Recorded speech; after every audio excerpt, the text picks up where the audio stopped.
Welcome to part 2 of my Luana dress by Vikisews. Here I am cutting out the good fabric finally, making sure to follow the adjustments I made on my pattern piece after making my toil. And clearly here I need to change my rotary cutter because it should not be that hard to cut. And here I am cutting out my lining, just following those pieces I already cut out from my main fabric.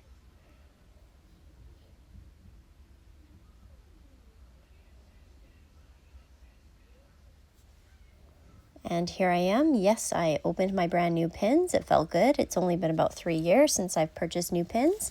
And here I am. This is actually my interfacing, kind of like my lining fabric. And here I am basting it to my outside fabric.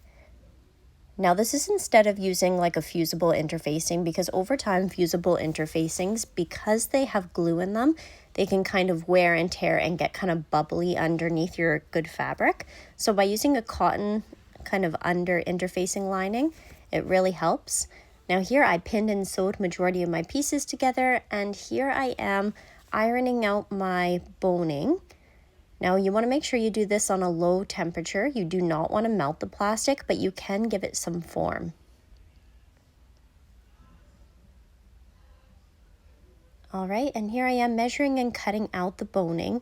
Now I didn't show doing all the seams and putting this dress together because it is a more intermediate dress. I assume anyone making this dress already has some sewing experience. Now you want to make sure you're 1.5 centimeters from the top of the dress, because when you put the lining in and you go to flip it inside out, you don't want your boning to be at the very top edge of your garment, and that's actually a rookie mistake that I made while putting this together. Even though I measured it 1.5 centimeters away, when I was stitching it on, I did it way too close to the outer edge. Here I am just smoothing out the edges of my boning. I've seen people use tape as well, but I chose not to use tape here because, again, I wanted it to last over time and I don't want things falling apart inside the dress.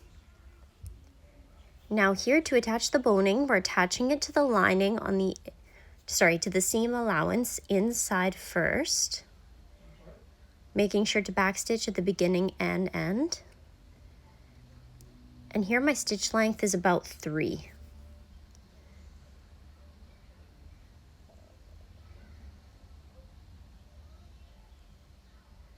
You want to make sure you take your time and you're not accidentally catching any of your other fabrics underneath, and you're staying in that seam allowance. All right, once you're done, I make sure it's facing the right way, my seam allowance inside, and then I'm going to use my presser foot as a guide to top stitch. Now for my top stitch, technically I didn't buy top stitching thread. I'm just using the same thread I used on the garment, but I'm using a stitch length here of about 3.5, 4.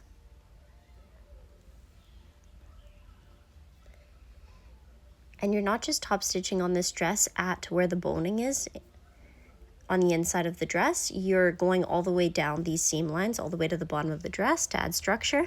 Now this is my lining on the inside. I just used the leftover fabric. All right, now that the boning is in, see, the boning has been put in.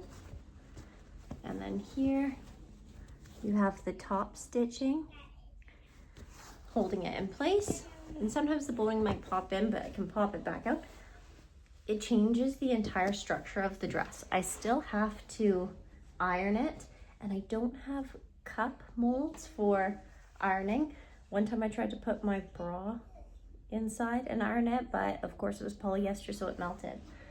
Yeah, just coming along.